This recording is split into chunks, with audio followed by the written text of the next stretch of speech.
Primera de Corintios capítulo 15. En esta tarde tenemos como tema de nuestra conferencia el cuerpo nuevo resucitado. El cuerpo nuevo resucitado. En la primera carta a los Corintios, el apóstol Pablo nos revela la exposición más grande, más amplia y más profunda de lo que es la resurrección y además de la forma que nuestro cuerpo va a tener después de morir. La Biblia dice que el diablo tenía el imperio de la muerte. Hebreos 2, 14 y 15. Esto significa que el diablo cegó a la humanidad antes de Cristo, aunque alguna revelación tenían los israelitas, de que con la muerte acababa todo. Y todavía la humanidad actualmente sigue creyendo que como después de la muerte no hay nada, pues vivamos para esta vida. Comamos, bebamos, transemos, robemos, cometamos adulterio, forniquemos, mintamos, etcétera, etcétera, porque después de la muerte no hay nada. Pero hace su aparición al mundo el Hijo de Dios, Jesucristo, y entonces hagan de cuenta que esta es la puerta donde el diablo estaba aquí parado y no dejaba ver a la humanidad. Ahí estaba el diablo. La humanidad no podía ver qué había detrás del velo. Por eso todavía los brujos, los ocultistas se meten a la bola de cristal, quieren tener visiones para que les revelen el más allá. Sin embargo, el más allá no puede ser revelado más que por Dios, a través de su Hijo Jesucristo. Entonces el diablo cuidaba esa puerta. Él era el emperador. Nadie puede asomarse al más allá. Viene Cristo y hace a un lado el diablo y nos abre la puerta y nos muestra que hay vida después de la vida. Que cuando muramos vamos a atravesar solamente un túnel y vamos a seguir viviendo. Vamos a tener un nuevo cuerpo con nuevas características y esta esperanza de saber que va a haber una resurrección porque Cristo quitó la puerta al resucitar Él y sacar a través del Evangelio la luz. Tenemos nosotros ahora la esperanza de volver a vivir. Y como sabemos que con la muerte no acaba la vida, sino que seguimos viviendo por toda la eternidad, esta es la razón por la cual se nos manda ser santos en toda la manera de vivir. Porque una vez que tú cruzas el umbral de la muerte y entras a la otra vida, todos tus pecados van a ser juzgados por Dios. Y después del juicio, Dios determinará a quienes va a alejar eternamente de su presencia y a quienes les va a decir: entren benditos de mi Padre al reino preparado desde la fundación del mundo. Bendito sea el Dios y Padre de nuestro Señor Jesucristo, que nos hizo renacer para una esperanza viva por medio de la resurrección de Jesucristo de entre los muertos, para una herencia inmarcesible e incorruptible, reservada para nosotros en los cielos, que somos guardados por el poder de Dios mediante la fe, habiendo huido del mundo a causa de la concupiscencia y la degradación que existe en la humanidad. En este capítulo de 1 Corintios, capítulo 15, versículo 14, y después nos saltamos al versículo 20 al 25, vamos a dar lectura a unos versículos para después irlos examinando y exponiendo expositivamente. Dice el versículo 14, si Cristo no resucitó, o sea, si es mentira que Cristo salió de la tumba y venció la muerte, entonces la conclusión es que todo el mensaje que durante 2000 años se ha proclamado, el mensaje que cambió el Imperio Romano, el mensaje que ha cambiado a millones de vidas, es mentira. Si Cristo no es cierto que se levantó de los muertos, nuestro mensaje, ¿verdad?, no sirve para nada. Y además, nuestra fe es hueca, es vacía, y sería mejor creer en San Judas Tadeo que en Jesucristo. ¿Qué significa esto? Esto es tan profundo que significa lo siguiente, que nuestra fe no está basada en dogmas, no está basada en ritos, no está basada en liturgias.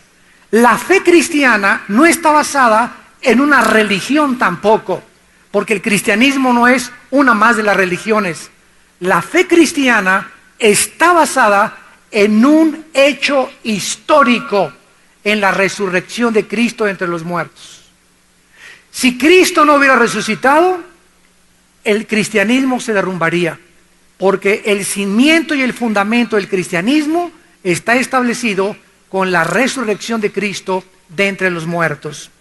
Dice el versículo 20, ahora Cristo ha resucitado de los muertos, primicias o los primeros frutos de los que durmieron es hecho.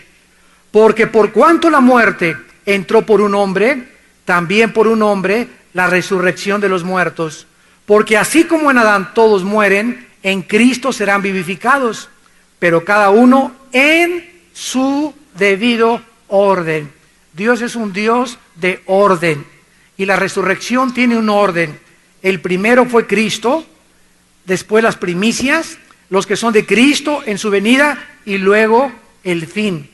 Cuando entregue, escuchen esto, cuando Cristo entregue el reino al Dios y Padre, o sea, que va a haber un tiempo en la eternidad, después de que reinemos con Cristo aquí en la tierra, y después de que se ha cambiado los cielos y la tierra, cuando Cristo le entregue otra vez el reino a su Padre.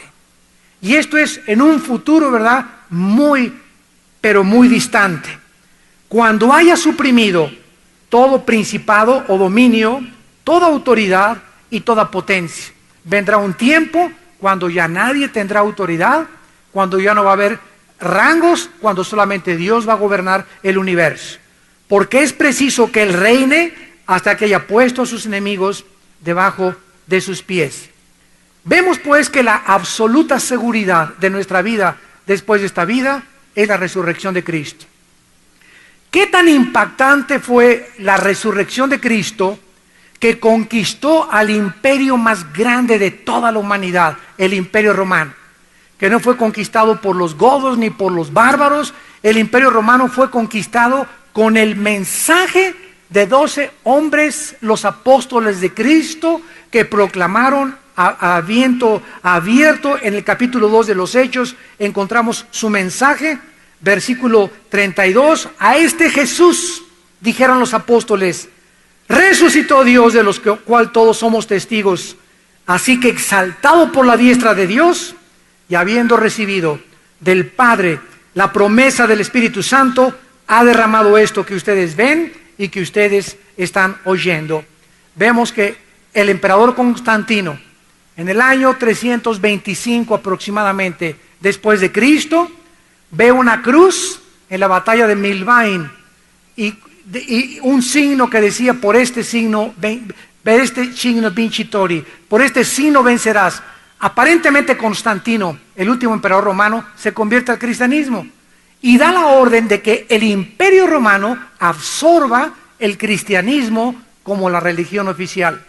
Fue un arma de dos filos, porque todos fueron cristianos desde hace más de 18 y 19 siglos por pertenecer a una religión que por convicción y por haber nacido de nuevo. Muy bien, vamos a comenzar a analizar este pasaje tan precioso de 1 Corintios capítulo 15, y vamos a ver en el versículo 20 al 23, en primer lugar, los tres argumentos que Pablo nos presenta. Dice el versículo 20, mas ahora Cristo ha resucitado de los muertos, primicias de los que durmieron es un hecho. Número uno, se relaciona aquí con la horticultura, el argumento de la horticultura. La primer gavilla en el Antiguo Testamento era de Dios. Si tú sembrabas sandías, chabacanos, betabeles, maíz, la primera cosecha, lo primero que salía se llamaba gavilla, y eso tenías que recogerlo y era el diezmo para Dios. Cuando Cristo resucitó de los muertos, Él fue el primero en resucitar pero junto con Él se abrieron muchas tumbas y resucitaron muchas personas. Simplemente que esas personas que resucitaron se volvieron a morir otra vez. Entonces, estas personas que resucitaron junto con Cristo se llaman las primicias, los primeros frutos o el primer ejemplo de los cristianos que vamos a resucitar. El versículo 23 dice, cada uno en su debido orden, Cristo las primicias, luego los que son de Cristo en su venida. En segundo lugar, el argumento teológico, versículo 21 y 22, porque por cuanto la muerte entró por un hombre, por otro hombre la resurrección de los muertos, así como en Adán todos mueren, en Cristo todos serán vivificados. Vean ustedes que la balanza, cuando Dios creó al mundo, se encontraba nivelada, la balanza. Entonces el ser humano tenía la opción de poder tomar un camino u otro camino, porque somos seres agentes morales, responsables delante de Dios. ¿Qué hizo Adán? Inclinó la balanza y pecó. Y todos los que nacemos después de Adán, nacimos inclinados hacia Adán, inclinados hacia la naturaleza adámica, que es con la que nacimos, inclinados desde que nacemos hacia el mal. Y esto te lo puede decir cualquier psicólogo, cualquier psiquiatra, cualquier persona que se dedica a la educación y a la conducta de los niños, que a los niños no les enseñas a portarse mal. ¿Verdad? Les tenemos que enseñar a portarse porque el mal ya lo traen. ¿Quién les enseñó a ser berrinchudos? ¿Quién les enseñó a mío, mío, mío, mío, puchi, puchi, puchi? ¿Quién les enseñó a hacer todas esas cosas a los niños? Nadie. Nacieron con esa tendencia.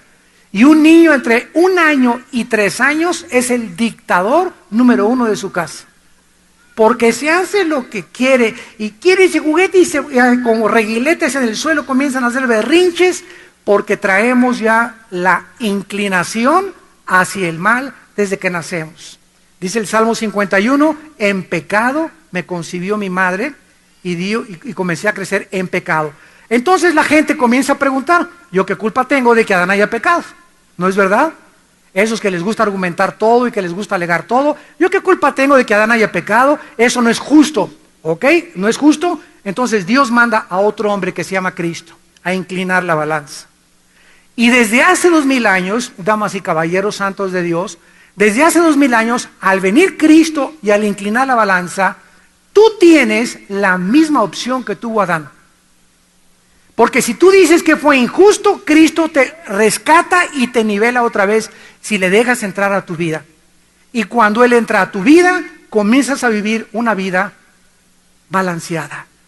De otra manera, tu vida siempre será con la tendencia a la autodestrucción. Había un ejemplo que me gusta de un granjero que comenzó a sembrar calabacitas. Y había una calabacita que nació así, chueca. Entonces viene el tiempo de la cosecha y comenzaron a cortar las calabazas. Y la calabacita comenzó a gritar, yo no tuve la culpa de nacer chueca. A mí, ¿por qué me cortan y por qué me van a quemar si yo no tuve la culpa de nacer chueca? Y le contesta una voz que le dice, tú no tuviste la culpa de nacer chueca, tuviste la culpa de no querer enderezarte, de no quererte haber tomado la medicina.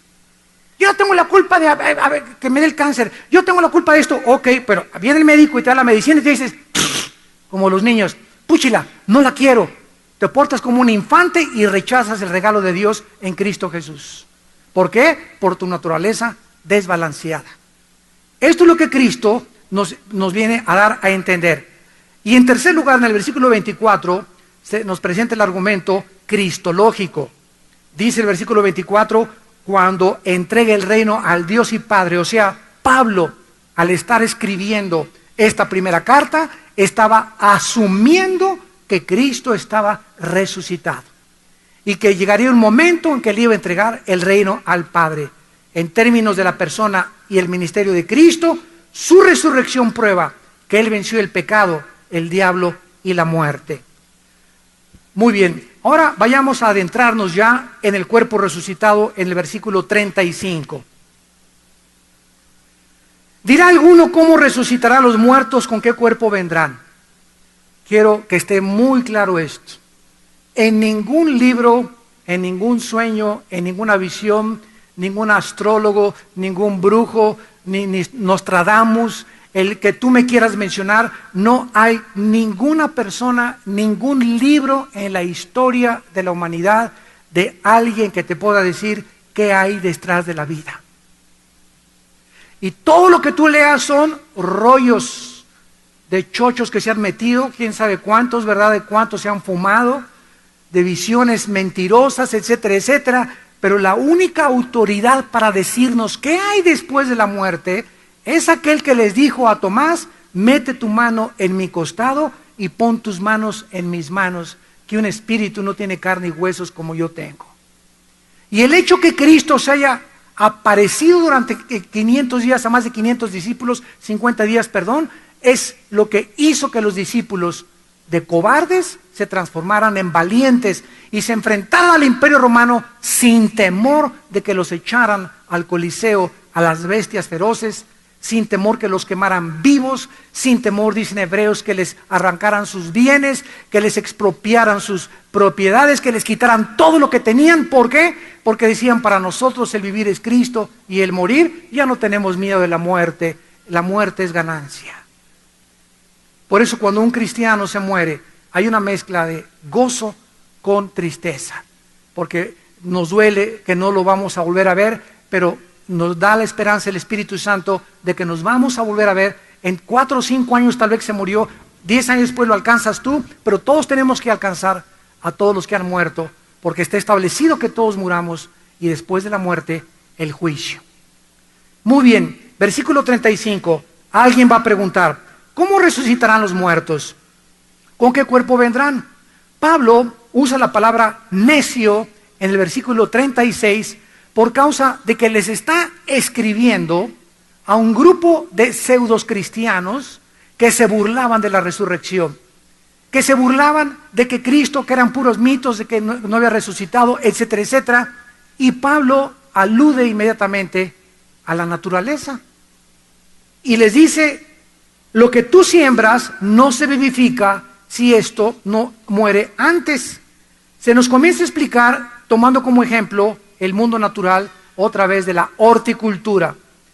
Una planta, para que pueda surgir, tiene alguien que haberla sembrado.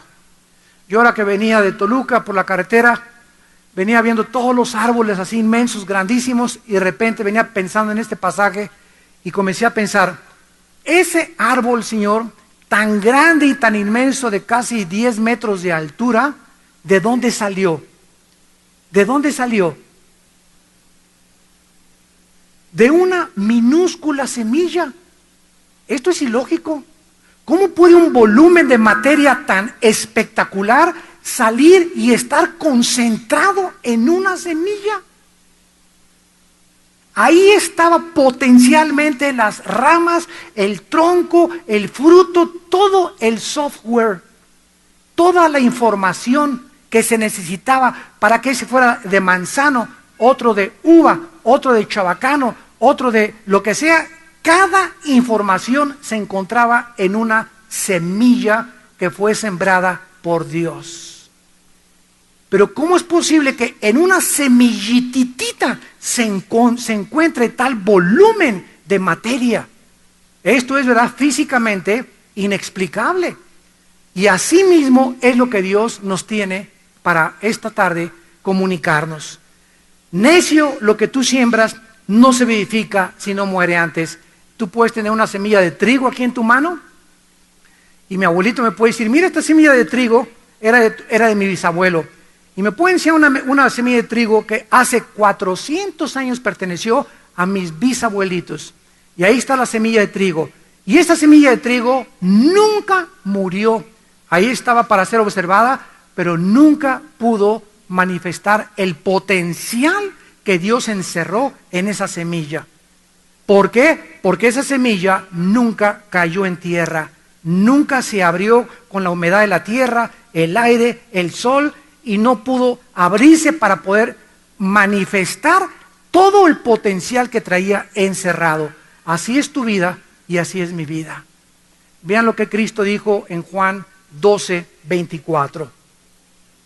De cierto les digo que si el grano de trigo no cae en la tierra y muere, queda solo, pero si muere, lleva fruto. Vamos a profundizar en esto. Tu vida y mi vida son granos de trigo. Y tú puedes andar así en la vida, pues yo es mi vida, yo hago lo que yo quiero, voy a comprar, voy a ser ingeniero, voy a hacer esto, voy a hacer aquello, bla, bla, bla. Vides, pasan 40, 50, 60 años de tu vida y viviste solamente para ti. Nunca, nunca moriste a tu ego. Es lo que Cristo quiso decir cuando el que quiera salvar su vida la va a perder. No, yo no quiero ser cristiano, no me quiero perder las fiestas, no me quiero perder esto, no me quiero perder las mujeres, yo quiero vivir para mí, y así pasas toda tu vida como un grano de trigo, y todo el potencial que Dios encerró en ti y que Dios encerró en mí, ahí se queda, y te vas a la tumba con todo aquello que tú pudiste explotar si le hubieras entregado tu vida a Jesucristo. ¿Qué nos dice Jesucristo? ¿Cuál es la invitación de Cristo? Vengan a mí a morir. ¿Por qué? Porque nos invita al Calvario. Nos invita a crucificarnos, a hacer de la crucifixión una experiencia diaria en nuestra vida. Y cada vez que nosotros le entregamos la vida a Cristo y hacemos una experiencia de morir a nuestras pasiones, a nuestros deseos y a nuestro ego, estamos dándole oportunidad al potencial que está dentro a que se manifieste, y comenzamos a crecer y a convertirnos en gigantes espirituales.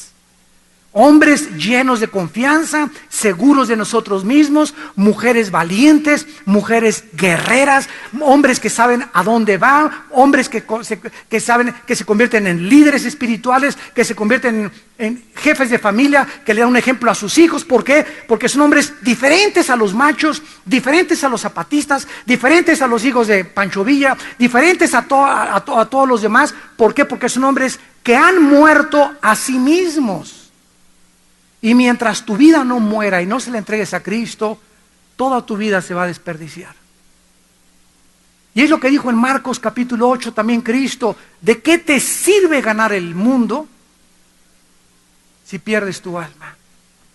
¿Se dan cuenta pues que dice Dios, todos nacieron inclinados como Adán, con la tendencia fumar, emborracharse, adulterio, fornicar, drogarte, homosexualismo, robar, el que no tranza no avanza, inclinados todo, creyendo que eso es la vida? Dios viene y nos pone en balance y quiere que caminemos en balance para que ahora controlemos las dos naturalezas, la carne y el espíritu. ¿Por qué? Porque el centro de la balanza es Jesús. Él es el fundamento y no se puede poner otro fundamento que Cristo Jesús. Vemos pues que esta semilla insignificante que se sembró no tiene parecido con la planta que nace, ¿no es verdad?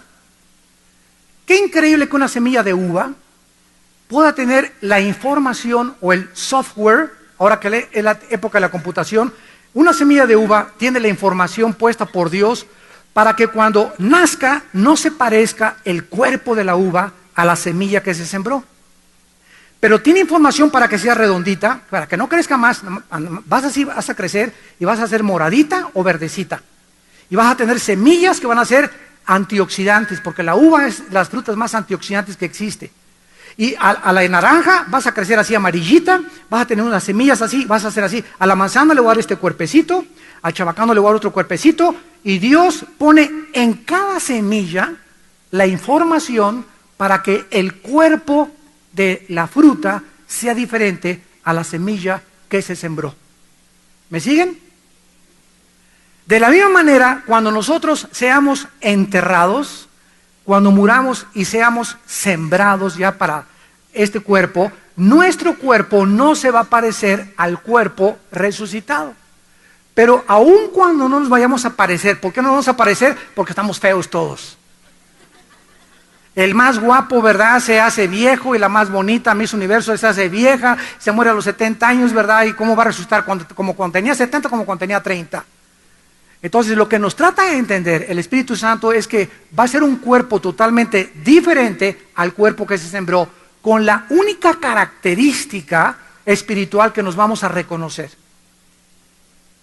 Va a haber una intuición espiritual que tuvieron Pedro y Juan cuando Cristo en el monte de la transfiguración se apareció con Moisés y Elías. Oigan, en aquel tiempo no había Polaroid, no había fotografía, no había nada absolutamente, ni un retrato hablado de Elías ni de Moisés. Y los apóstoles supieron que los que estaban con Cristo eran Moisés y Elías.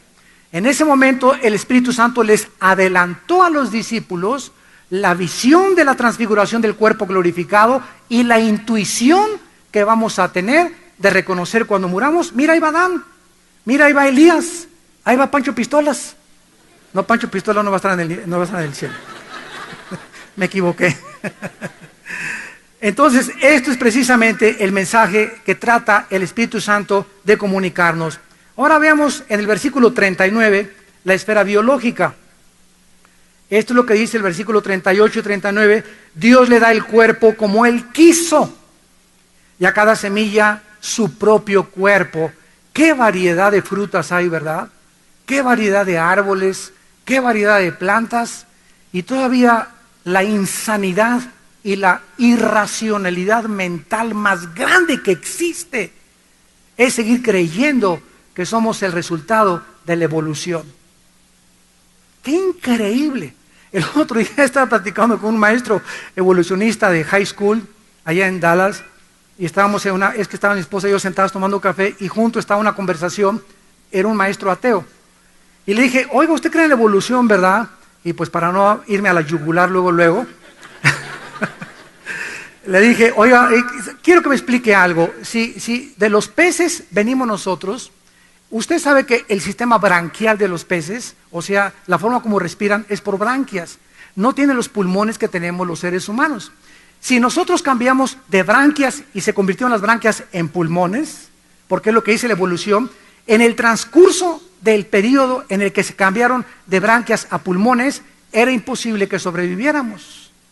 ¿Cuánto tiempo duró? Si duró millones de años el cambio entre branquias a pulmones, sería toda una humanidad totalmente muerta. Porque para que esto haya un cambio, ¿verdad? ¿Cómo pudimos adaptarnos de las branquias a los pulmones? ¿Cómo pudo una semilla de uva pasarle el ADN a una semilla de naranjas para que tenga naranjas y tenga el cuerpo de naranjas y la uva? ¿Cómo pueden las cabras monteses traer en su ADN las patas que tienen las cabras para poder sobrevivir en las montañas? La cabeza de un león, la cabeza de un tigre, los dientes que tienen los mamíferos, lo que tiene el alacrán, lo que tiene la jirafa, lo que tiene el rinoceronte. ¿Cómo es posible que podamos ser tan tontos de poder concluir venimos como un accidente todos de un chango, de Chita, tu pariente? Y esto es lo que dice Pablo hace 2000 años, versículo 39. No toda carne es la misma carne. La carne de los leones, el estómago de las vacas, el estómago de los rinocerontes, el estómago de los humanos, somos diferentes. Las vacas no comen hot cakes. Entonces todos tenemos cuerpos diferentes, adaptados los cuerpos para el medio ambiente en el que nos desenvolvemos y nos desarrollamos, y para poder subsistir con los alimentos que a cada cuerpo Dios le asignó. Entonces, el puerco puede comer cochinadas, nosotros no, porque no tenemos el estómago de los puercos. Dios diseñó plantas, frutas para nosotros. Los leones no comen eso, comen carne y pura carne, y nunca tienen colesterol. Hay una enorme diferencia entre la alimentación y la forma de cada cuerpo. Esto es maravilloso biológicamente. Sino que una carne, versículo 39, es la de los hombres. Otra carne, la de las bestias. Otra, la de los peces. Los peces tienen un sistema branquial para poder sobrevivir dentro del agua. Yo me meto debajo del agua y duro 3-4 minutos y me ahogo. Porque mis pulmones no están diseñados con las branquias que Dios les dio a los tiburones, a los peces, a los delfines, etcétera, etcétera, a las ballenas. Entonces es absolutamente diferente. Y otra, la de las aves. Las aves, la estructura, el esqueleto de las aves, la forma como vuelan, por más que hagamos alas nosotros. Nunca hemos podido hacer esto nosotros, nunca jamás. Porque nuestro cuerpo, la columna vertebral, la forma que esté estructurada, la distribución de cómo tenemos los brazos, el peso que tiene mi mano con el de mi mano está proporcional al cuerpo que tengo con mis piernas. Y las aves, su cuerpo está desarrollado proporcional para las aves, para que puedan elevar el vuelo, porque no somos aves nosotros.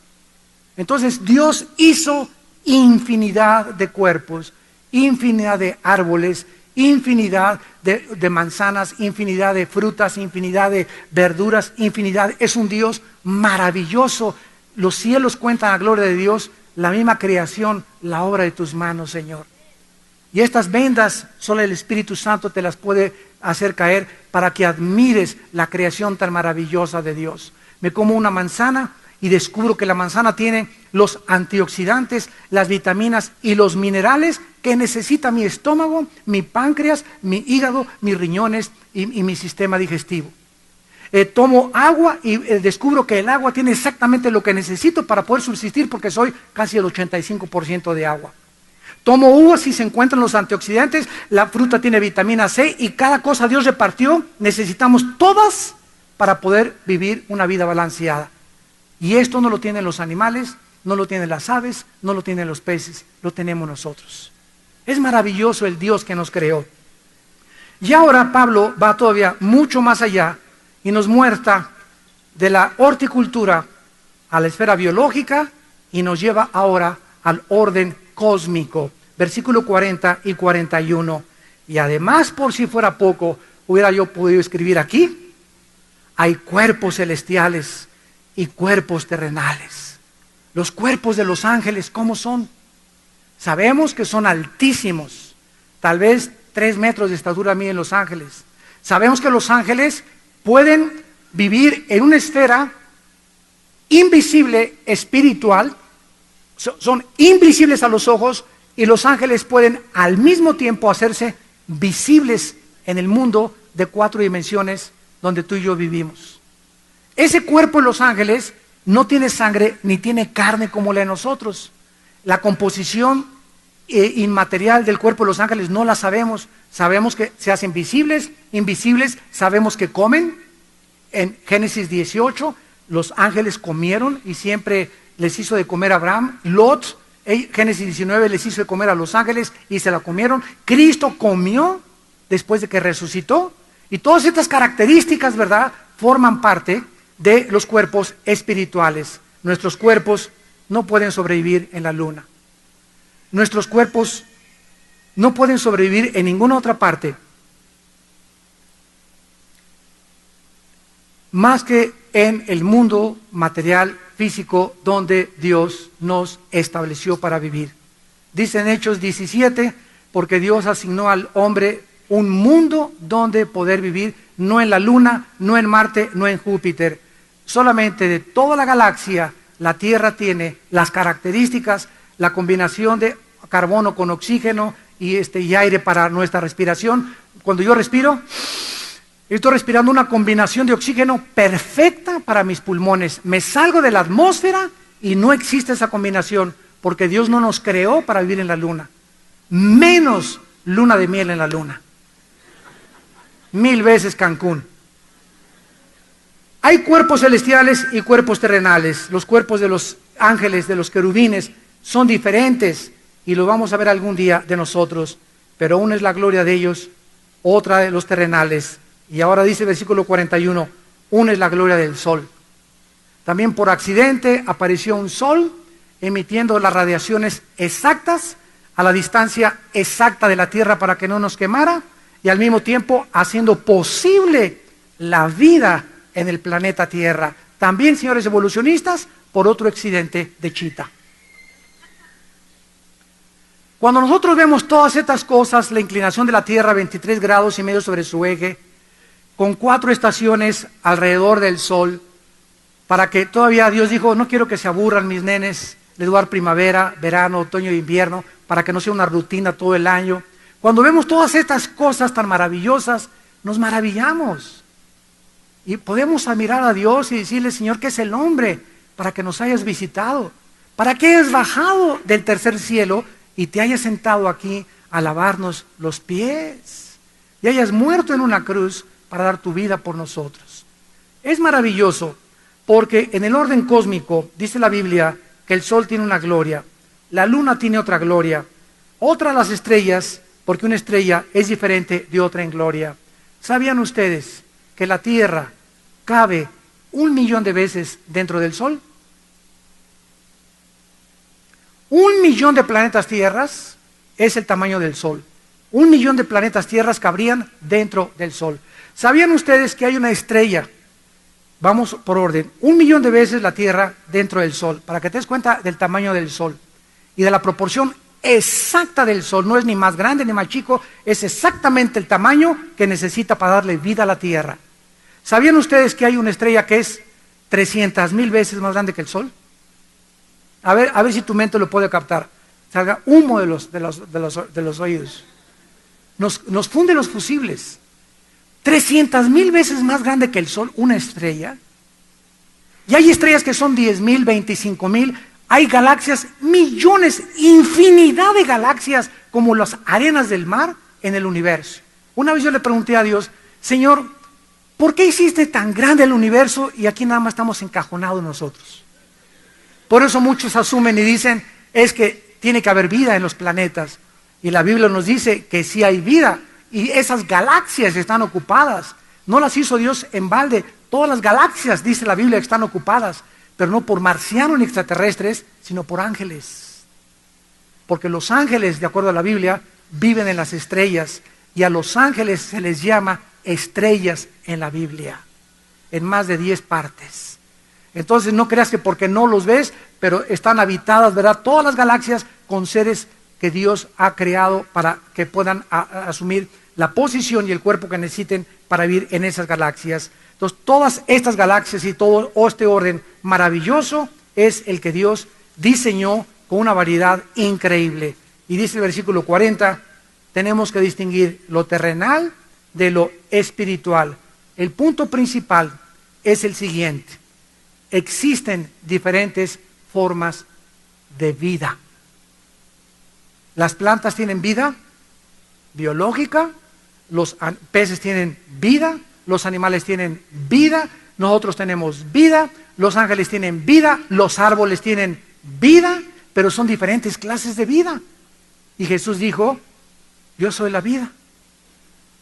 La razón por la cual los árboles, los ángeles, nosotros, las plantas, las flores, los peces pueden moverse, los parásitos, los microbios, todo lo que se mueve, las células, todo lo que tiene vida, toda la causa de todo lo que existe es aquel que nació en un pesebre. Es aquel que nació en un pesebre rodeado de vacas y de asnos, y aquel que crucificaron hace 2000 años en una cruz. Él es la razón de todo lo que existe. Y dice la Biblia que aun cuando hay diferentes clases de vidas, todo es diferente. Versículo 42. Así también en la resurrección de los muertos. Vamos a ver, cuando morimos, la palabra sembrar es una sinónimo de morir en la Biblia. Cuando tú siembras, cuando te estás muriendo. Cuando muramos, o sea, se siembra en corrupción, resucitará en incorrupción. O sea, naciste corrupto, con una naturaleza inclinada hacia el mal. Cuando resucitemos, ya no habrá pecado dentro de nosotros. Nuestro cuerpo va a adaptarse al nuevo mundo que Dios va a transformar y ya no vamos a tener que respirar este aire, ni comer las carnitas que comemos, ni los tacos al pastor, ni las chelas que nos echamos de vez en cuando, etcétera, que se echan algunos, digo. Esas mustio me dicen, ¿no? Que nos echamos de vez en cuando. Pero todas estas cosas, ¿verdad?, tienen que adaptarse al nuevo cuerpo resucitado. Se siembra, versículo 43, en deshonra, resucitará en gloria. Nuestro cuerpo es un cuerpo deshonroso, en el sentido de que está adaptado a la ley de la entropía. ¿Qué es la ley de la entropía? La ley que establece la primera y la segunda ley de la termodinámica. Todo tiende al deterioro, a la oxidación, todo se echa a perder. Todos los días estamos muriendo, deteriorándonos celularmente. Por eso la entropía es la ley física que establece la primera y la segunda ley de la termodinámica. Se siembra en debilidad, nacimos, ¿verdad? Chiquitos ahí, y desde que nacemos nos tienen que cargar y cuidar, todos débiles, indefensos, hasta que comenzamos a caminar, tenemos a la nana y todavía crecemos y nos hacemos viejitos y otra vez nos hacemos como un niño chiquito. Los viejitos hay que cuidarlos, cambiarles los pañales, nacemos, tenemos el clímax y volvemos otra vez al mismo ciclo de como cuando regresamos. Somos débiles física y somos frágiles físicamente también. Entonces nuestro cuerpo cuando resucite no va a ser débil, va a resucitar en poder. Y esta palabra dunamis es la palabra que se usa para el Espíritu Santo que nos está dando vida espiritual todos los días. Y dice se siembra cuerpo animal, o sea, el animal es la palabra suchicos, dependiente de la carne, cuerpo natural, y cuando resucitemos será un cuerpo espiritual. Nos va a ayudar, antes de terminar, recordar la resurrección de Cristo. Cuando Cristo resucitó, había características esenciales que nos van a mostrar cómo vamos a hacer. Porque dice que va a ser igual al cuerpo, Filipenses 3, 20 y 21, de la semejanza suya. Nuestro cuerpo va a ser igual al del Hijo de Dios que tiene ahorita. Glorificado, nuestro cuerpo. Cuando Cristo resucitó, los discípulos se encerraron en un cuarto y no, dijo Tomás, a mí que no me vengan con esos cuentos chinos y que Walter Mercado dijo y que de nada. Cristo, si no le pongo mis manos en sus manos y le meto la mano en su costado, a mí no me vengan con mitos griegos tampoco, no voy a creerlo. A los 8 días estaban encerrados con chico candadote que le han de haber puesto a la puerta a los apóstoles porque tenían miedo que fueran a padecer el mismo fin que Cristo y que los crucificaran. Y Cristo atraviesa la pared y entra y se presenta a los discípulos. En primer lugar, los que quieran apuntar, el cuerpo de Cristo podía materializarse y desmaterializarse a voluntad. O sea que el cuerpo resucitado ya no va a estar sujeto a la composición atómica que tiene la materia en el mundo físico que vivimos. Si ahorita agarro mi mano y le doy un trancazo aquí a esto, me rompo los huesos. ¿Por qué? Porque la composición atómica es tan cerrada y mi composición atómica también que no puede penetrar los átomos que han compuesto esta materia. Pero el cuerpo resucitado, voy a hacer esto y voy a hacer esto. Porque va a tener otra composición atómica, ya no va a ser una composición material. Vamos a poder hacernos visibles e invisibles. Los ángeles la tienen, ¿se acuerdan? Los ángeles se presentan, dicen Hebreos que muchos se han presentado como hombres y no los hemos reconocido, pero pueden adquirir los ángeles forma humana. Número 2, cuando Cristo le dijo a Tomás, Tommy boy, ven para acá, porque fue al primero que invitó, acércate Tomasín, pon tus manos en mis manos y mete tu mano en mi costado y no seas incrédulo. Vemos la siguiente característica del cuerpo que vamos a tener. Tomás puso su mano y no la atravesó.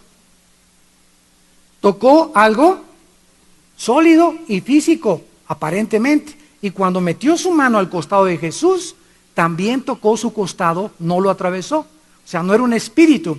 Claro que era un espíritu, pero con un cuerpo glorificado. O sea que nuestro cuerpo, cuando nosotros resucitemos, tendrá las características de Cristo también. Vamos a atravesar cosas materiales y nos vamos a desmaterializar, vamos a poder tocarnos y al mismo tiempo vamos a poder desmaterializarnos a voluntad. Número 3, Cristo comió con los discípulos peces y miel en el camino de Emaús, en Lucas capítulo 23. O sea, nuestro cuerpo, pregunta, ¿tendrá estómago? ¿Tendrá el sistema que tenemos digestivo, gastrointestinal y cardiovascular que tenemos? No, porque no va a bombear sangre. Nuestro cuerpo no va a tener sangre. Pero ¿cómo podemos imaginarnos un cuerpo sin sangre? Porque ahorita nuestro cuerpo, la sangre es la vida de la carne. Pero el cuerpo espiritual no va a tener sangre, el corazón no va a bombear sangre. ¿Quién sabe? Cuando resucitemos se los voy a decir. No vamos más allá de lo que la Biblia nos revela. Entonces, llegamos al versículo 51 para terminar, y dice la Biblia el misterio de cómo vamos a ser transformados. Esto es precioso. Dice así: he aquí os digo un misterio, no todos dormiremos, pero todos seremos transformados. La palabra transformar, alazo, en el griego es cambiados o cambiar de forma.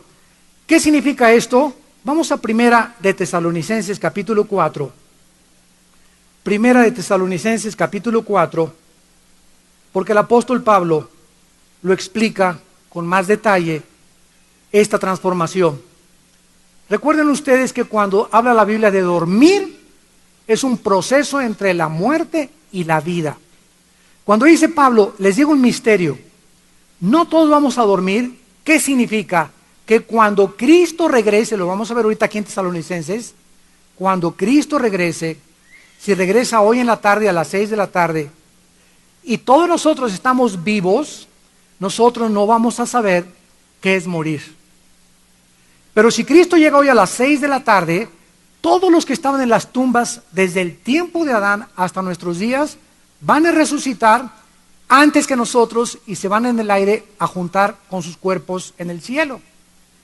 Pero nosotros que estemos vivos vamos a ser transformados así. En una milésima de segundo, de repente, la mitad de la iglesia se quedó vacía.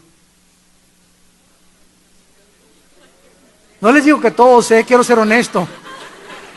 Porque en todas las iglesias, yo calculo que es el 50-60% que verdaderamente son cristianos. Muchos que ustedes ven por la televisión que nos ven, ¿verdad? Más vale que hagas firme tu vocación y elección. Y más vale que te pongas en serio con Dios, porque a lo mejor ni eres, y eres de los que le van a decir, Señor, Señor, y te va a decir Cristo a ti, ni te conozco, ni en Tepito te conocen. ¿Quién eres? Señor, yo hice milagros, yo eché demonios, yo fui a las reuniones, nunca te conocí, nunca hiciste mi voluntad. Entonces, si nosotros somos cristianos y viene Cristo a las 6, va a desaparecer miles de gentes y nuestro cuerpo va a cambiarse instantáneamente en el cuerpo espiritual. Así en fracciones de segundos. Los que estén en las tumbas van a resucitar y va a salir un cuerpo, no el que se enterró, no el de tu abuelita ni el de tu niño, va a ser otro cuerpo que va a resucitar con la misma personalidad, no pecaminosa, pero vas a ser tú y voy a ser yo. O sea, nuestro carácter va a seguir siendo siempre eternamente. Dice así esta carta, versículo 16. Vamos a leer del 15. Por lo cual les decimos, Primera de Tesalonicenses 4, 15 al 17. Les decimos en palabra del Señor que nosotros que vivimos, que habremos quedado hasta la venida del Señor, no precederemos a los que durmieron. O sea, Pablo en aquel tiempo no sabía cuándo iba a venir Cristo. Y dijo, si yo soy de entre los que me quedo, ¿verdad? No vamos a ser antes de los que están muertos. Versículo 16, porque el Señor mismo, Dios mismo, con voz de mando, con voz de arcángel y con trompeta de Dios, descenderá del cielo. Y los muertos en Cristo, todos los cristianos muertos, cuando Él venga, van a ser los primeros en resucitar. Repito, el cuerpo que salga, que tú enterraste, que se lo comieron los gusanos, que se quedó en el mar o que lo cremaron, no es el mismo cuerpo que va a resucitar. Porque repito, va a ser con características diferentes. Y dice así, luego nosotros, o sea, después que resuciten ellos primero, los que vivimos, los que hayamos quedado, o sea, los que estemos vivos a la venida de Cristo, seremos arrebatados juntamente con ellos en las nubes para recibir al Señor en el aire, y así estaremos siempre con el Señor. Este es el misterio que no se había revelado en el Antiguo Testamento. Se sabía, Job escribió que íbamos a resucitar, Isaías escribió que íbamos a resucitar, pero nadie sabía del rapto. Nadie sabía el cuerpo. Nadie sabía cómo ni cuándo, más que por la revelación que el Espíritu Santo le dio a Pablo. Versículo 52. Regresamos a 1 Corintios 15 Y dice el versículo 52. En un momento, ahí está, en un abrir y cerrar de ojos, a la final trompeta, se tocará la trompeta y los muertos serán resucitados incorruptibles, o sea, sin pecado, sin sangre, sin la carne que ahorita tenemos. Porque todo nuestro cuerpo ahorita está sujeto a la descomposición, la ley de la entropía, la primera y la segunda ley de la termodinámica. Vamos a resucitar incorruptibles, vamos a ser transformados, porque es necesario que esto corruptible se vista de incorrupción y esto mortal se vista de inmortalidad. Esto es la forma como la Biblia nos explica, no la revista Duda, ni otro libro por ahí religioso, ni lo que el mago digo, ni lo que la bruja, ni lo que en Huastepec, ni los zapotecos, ni los mayas. No hay nadie que nos haya ofrecido una revelación tan perfecta y tan maravillosa más que la palabra de Dios. Y para terminar, las últimas palabras de Dios son maravillosas y son de exhortación. Versículo 56. El aguijón de la muerte es el pecado y el poder del pecado la muerte.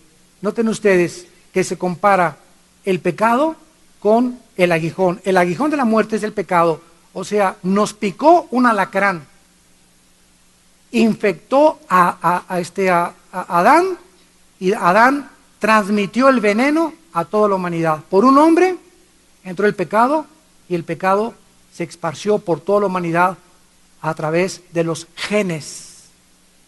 Se transmitió a través de los genes la enfermedad espiritual con la cual todos nacimos. Entonces nos picó alguien y nos envenenó. Vino Cristo y nos inoculó y nos inyectó y nos quitó ese veneno y nos hace aptos para participar de su reino. El aguijón de la muerte es el pecado y el poder del pecado es la ley. En otras palabras, la ley es la que te dice qué es el pecado. Si yo voy en la calle con mi coche y dice la flecha, la circulación de aquí para allá, yo voy porque esa es la ley. La ley puso la circulación, yo circulo de norte a sur. Pero si yo me vengo de sur a norte, estoy violando la flecha y me para la policía con mucha razón. ¿Cómo supe yo de que yo realmente estaba cometiendo una infracción? Porque la ley me condena. La ley me dice lo que no debo hacer, pero la ley no me da la medicina para poder cambiar. Entonces la ley en el Antiguo Testamento le decía al hombre, no matarás, no fornicarás, bla, bla, bla, no voy a hacer esto, no voy a hacer aquello, pero el hombre no tenía el poder para cambiar. Viene Cristo y entra a nuestra vida y nos dice, vamos a dejar eso, yo cumplí todo en tu lugar, y ahora yo voy a cumplir en tu lugar la vida que yo quiero que tú vivas, si tú te rindes al control de mi Espíritu Santo. Y finalmente dice el apóstol Pablo, más gracias sean dadas a Dios que nos da la victoria por medio de nuestro Señor Jesucristo. Tenemos la victoria, hermanos, la victoria garantizada en el matrimonio, con los hijos, en el trabajo, en los viajes, en todo lo que hagamos, porque nadie nos podrá hacer frente durante toda nuestra vida. Como estuvo Dios con Moisés y con Josué, estará contigo. No tengan miedo, pequeña manada, estoy con ustedes, porque yo soy más que victorioso todavía.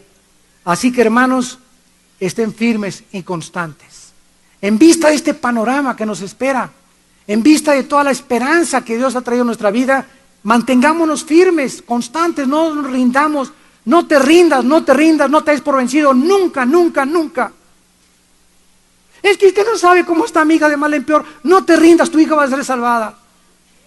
Mi esposo no ha cambiado, ya tiene cara de tamal de Oaxaca, hermano. Dios le va a cambiar la cara de tamal de Oaxaca por cara de otro tamal más sabroso.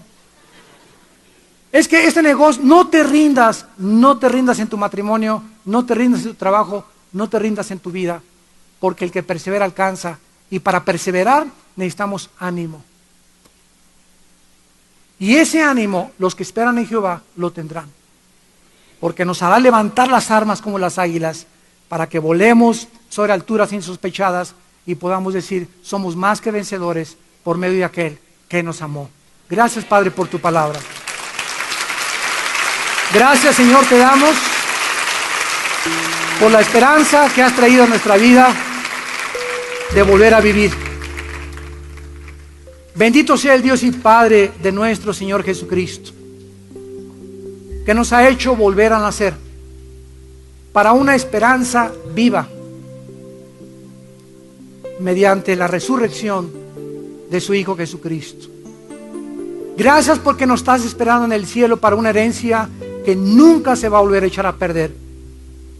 Nos estás esperando para darnos aquellas cosas que todos tus hijos hemos anhelado en esta vida y que con paciencia hemos esperado que llegue ese momento en el que podamos oír tu voz. Ven, bendito de mi Padre, a tu reino preparado desde la fundación del mundo. Porque tuve hambre y me diste de comer, tuve sed y me diste de beber, estuve en la cárcel y me visitaste, en el hospital y te compadeciste de mí. En otras palabras, porque no viviste para ti, viviste para los demás. Y es el ejemplo que hemos tenido de Jesús, que nadie vive para sí mismo, sino para aquel que resucitó y vive por los siglos de los siglos. En esta tarde, ustedes también que nos ven por televisión, los invitamos a que vengan a la cruz, a que experimentes esta gloriosa esperanza de volver a vivir, para que tu vida interna pueda ser vivificada y puedas saber en tu propio corazón que Cristo realmente vive, porque Él se va a manifestar a tu vida y te va a ser real su existencia en tu corazón. ¿Qué tengo que hacer? Dile estas palabras: Señor, perdona mis pecados. Creo que en la cruz tu Hijo pagó con su sangre por ellos y que a los 3 días resucitó de los muertos. Te pido que entres a mi vida, Señor Jesús, en este instante. Te recibo como mi Señor y mi Salvador. Te pido perdón por mis pecados y te pido que me des el poder de vivir para ti la corta vida que me queda. En el nombre de Jesús. Amén. Es vacía y sería mejor creer en San Judas Tadeo que en Jesucristo. ¿Qué significa esto? Esto es tan profundo que significa lo siguiente: que nuestra fe no está basada en dogmas, no está basada en ritos, no está basada en liturgias. La fe cristiana no está basada en una religión tampoco, porque el cristianismo no es una más de las religiones. La fe cristiana está basada en un hecho histórico, en la resurrección de Cristo de entre los muertos. Si Cristo no hubiera resucitado, el cristianismo se derrumbaría, porque el cimiento y el fundamento del cristianismo está establecido con la resurrección de Cristo de entre los muertos. Dice el versículo 20, ahora Cristo ha resucitado de los muertos, primicias o los primeros frutos de los que durmieron es hecho. Porque por cuanto la muerte entró por un hombre, también por un hombre la resurrección de los muertos. Porque así como en Adán todos mueren, en Cristo serán vivificados, pero cada uno en su debido orden. Dios es un Dios de orden y la resurrección tiene un orden. El primero fue Cristo, después las primicias, los que son de Cristo en su venida y luego el fin. Cuando entregue, escuchen esto, cuando Cristo entregue el reino al Dios y Padre, o sea, que va a haber un tiempo en la eternidad, después de que reinemos con Cristo aquí en la tierra y después de que se ha cambiado los cielos y la tierra, cuando Cristo le entregue otra vez el reino a su Padre. Y esto es en un futuro, ¿verdad? Muy, pero muy distante.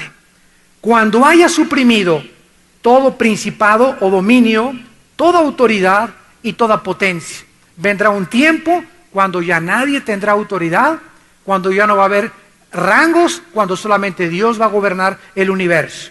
Porque es preciso que Él reine hasta que haya puesto a sus enemigos debajo de sus pies. Vemos pues que la absoluta seguridad de nuestra vida después de esta vida es la resurrección de Cristo.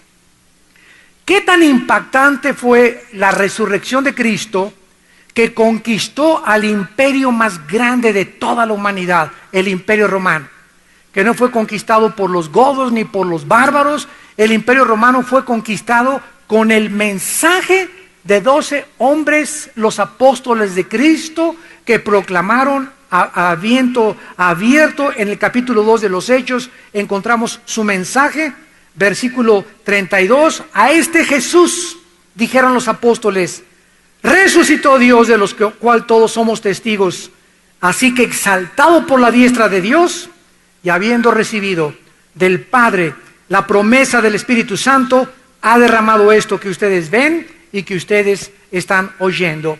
Vemos que el emperador Constantino, en el año 325 aproximadamente después de Cristo, ve una cruz en la batalla de Milvain y un signo que decía, por este signo vincitori, por este signo vencerás. Aparentemente Constantino, el último emperador romano, se convierte al cristianismo y da la orden de que el imperio romano absorba el cristianismo como la religión oficial. Fue un arma de dos filos, porque todos fueron cristianos desde hace más de 18 y 19 siglos por pertenecer a una religión que por convicción y por haber nacido de nuevo. Muy bien, vamos a comenzar a analizar este pasaje tan precioso de 1 Corintios capítulo 15 y vamos a ver en el versículo 20 al 23, en primer lugar, los tres argumentos que Pablo nos presenta. Dice el versículo 20, mas ahora Cristo ha resucitado de los muertos, primicias de los que durmieron, es un hecho. Número uno, se relaciona aquí con la horticultura, el argumento de la horticultura. La primer gavilla en el Antiguo Testamento era de Dios. Si tú sembrabas sandías, chabacanos, betabeles, maíz, la primera cosecha, lo primero que salía se llamaba gavilla, y eso tenías que recogerlo y era el diezmo para Dios. Cuando Cristo resucitó de los muertos, Él fue el primero en resucitar, pero junto con Él se abrieron muchas tumbas y resucitaron muchas personas. Simplemente que esas personas que resucitaron se volvieron a morir otra vez. Entonces, estas personas que resucitaron junto con Cristo se llaman las primicias, los primeros frutos o el primer ejemplo de los cristianos que vamos a resucitar. El versículo 23 dice, cada uno en su debido orden, Cristo las primicias, luego los que son de Cristo en su venida. En segundo lugar, el argumento teológico, versículo 21 y 22, porque por cuanto la muerte entró por un hombre, por otro hombre la resurrección de los muertos, así como en Adán todos mueren, en Cristo todos serán vivificados. Vean ustedes que la balanza, cuando Dios creó al mundo, se encontraba nivelada, la balanza.